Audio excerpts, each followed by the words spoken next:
Details क्या हैं और सारी सिफारिशों को माना गया है। 20 साल के लिए स्पेक्ट्रम दिया जाएगा। ये सारी डिटेल्स ना एक बार दानिश से फिर से समझ लेते हैं और फिर रुचित से इस पर व्यू भी लेंगे।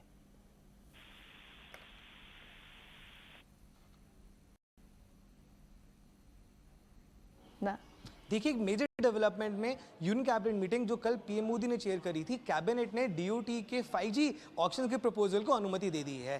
कैबिनेट ने जो अप्रूवल दिया है उसके मुताबिक इन टोटल 72,000 मेगाहर्ट्ज की फ्रीक्वेंसी को ऑक्शन के लिए अलाउ किया जाएगा। इसके अलावा जो स्पेक्ट्रम ऑक्शन जो होल्ड किया जाएगा वो लो बैंड, मिड बैंड और हाई बैंड में किया जाएगा। इसके अलावा अब 20 साल का टाइम पीरियड दिया जाएगा टेलीकॉम ऑपरेटर्स को उन अपने जो भी उन्होंने बिड करा है स्पेक्ट्रम को यूज करने का।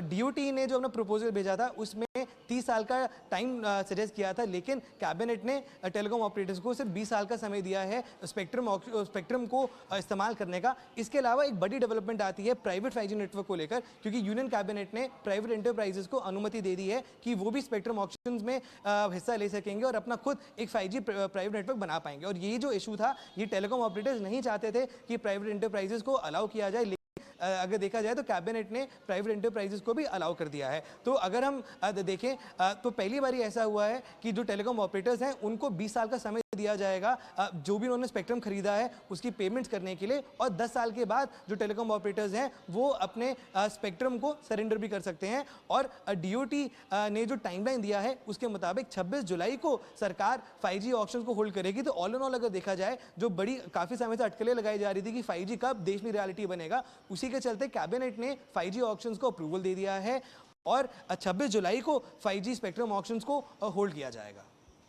ठीक है, बिल्कुल। और ये देखिए, इसके चलते हमने ना टेक्नोलॉजी स्पेस के काउंटर्स अगर आप बात करें तो वहाँ पर भी आपको एक्शन देखने को मिल रहा है। रुचित से एक बार समझ लेते हैं, अब शाम टेलीकॉम जैसे काउंटर्स हो 5% की आपको मूव दिख रही है, HFCL जैसे काउंटर्स हो वहाँ आपको अच्छी खासी मूव दिख रही है। ये कुछ काउंटर्स जो है जो एंसिलरी स्पेस के हैं, आप तेजस नेटवर्क को देखें, इन सब स्पेस में भी आपको कुछ पसंद आता है यहाँ रुचित, या फिर आपको लगता है तेजी हो गई और maybe just start of the rally? जी आई थिंक नो, यहाँ पे मेरे ख्याल से नो, आई थिंक ऑलरेडी एक प्राइस अप मूव हमने कुछ देखा है और यहाँ पे मे बी थोड़ा सा अगर डिक्लाइन आता है तो फिर उसके बाद डिक्लाइंस में देख सकते हैं कुछ स्टॉक्स को। HFCL की नो, HFCL में ट्रेंड अभी तक नेगेटिव है तो वहाँ पे मैं अवॉइड करने की सलाह दूंगा। लेकिन शाम टेलीकॉम के स्टॉक्स देखे तो वो एक सर्किट टू सर्किट स्टॉक चलता है। जब करेक्शन आता था तभी भी सर्किट टू सर्किट था, अब मूव आ रहा है तो भी सर्किट से चल रहा है, तो ये काफी रिस्की है। आई थिंक एक लार्ज कैप स्पेस से ही टेलीकॉम में अगर नो फोकस रखा जाए तो बेटर है, जिसमें मैं टेलीकॉम ऑपरेटर्स में भारती एयरटेल का चार्ट यहाँ पे थोड़ा पॉजिटिव नजर आ रहा है, क्योंकि यहाँ पे डाइवर्जेंसेस फॉर्म हो रहा है RSI पे, और ऐसे पॉजिटिव डाइवर्जेंस में जनरली एक पुल बैक मूव आता है। तो एक तो भारती एयरटेल रहेगा जो 710 720 तक के टारगेट्स के लिए अप्रोच किया जा सकता है, और इंडस टावर्स आई थिंक एक दूसरा स्टॉक रहेगा जहाँ पे एक पॉजिटिव मूव एक्सपेक्ट किया जा सकता है, क्योंकि एक डाउन ट्रेंड के बाद में स्टॉक अब कंसोलिडेशन फेज में जा चुका है और यूजुअली एक टाइम वाइज करेक्ट जब ये स्टॉक का पूरा होगा तो एक पॉजिटिव मूवमेंटम फिर से स्टॉक में एक्सपेक्टेड है कि रिज्यूम होगी। हालांकि ब्रेकआउट लेवल 208 के ऊपर है, एक बार ये 208 210 के हर्डल्स इंडस टावर पार करता है तो बहुत ही शॉर्ट टर्म में आप 230 240 तक के स्तर एक्सपेक्ट कर सकते हैं। तो भारती एयरटेल और इंडस टावर्स आई थिंक दो ये स्टॉक्स है जो टेलीकॉम स्पेस में से ज्यादा प्रिफर्ड रहेंगे रादर देन वो स्मॉल कैप कंपनीज।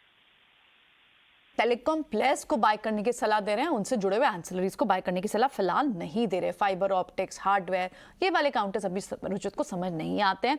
उन्हें समझ आता है भारती एयरटेल, जिसकी हम चर्चा काफी दिनों से कर भी रहे हैं कि इंक्रीज्ड आरपीयू शायद एक और हाइक भी ले सकती है भारती एयरटेल। ये बात भी हमने कई बार अपने शो के दौरान रखी है, ओपनिंग क्लोजिंग में दोनों में। लेकिन अभी फिलहाल भारती एयरटेल पर इन पोजीशन इन लेवल्स पर 710 का पहला टारगेट, 720 का दूसरा टारगेट आप बाइंग करें। इंडस टावर भी जो भारती एयरटेल चलता है इन टैंडम ये भी चलता है, और यहाँ पर भी लेकिन 208 के ऊपर ही एक ब्रेकआउट दिखता है रुचित को, उसके ऊपर ही आपको बाइंग करनी है। तो ये तो एक इस पर्टिकुलर केस की बात हुई। जो दूसरे